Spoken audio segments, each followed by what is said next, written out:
Hey, what's up guys? Welcome back to another OBS tutorial. Today, I'll be showing you how to set up the replay buffer. Now, before we get started, I will ask, if you end up liking this tutorial, please make sure to like and subscribe. It really helps these videos do well in the algorithm. Without further ado, all you gotta do, you click File, go to your Settings. Let me pull this up. And once you're in here, simply go to your Output tab. Make sure you have this set to Advanced if replay buffer doesn't show up here. Then go to the Replay Buffer tab, then make sure you have Enable Replay Buffer enabled. And then once that's enabled, you will get these two options. This is how long the replay buffer will last. So basically, how long it'll clip for. So right now I have it set up so it's 2.5 minutes. So if I click the replay buffer button, it'll save the last 2.5 minutes. And then this is the maximum memory. Now keep in mind, if your maximum memory is too low, it won't actually capture the full amount of time.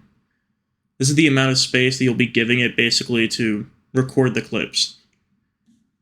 And then once you're done setting those up, click OK.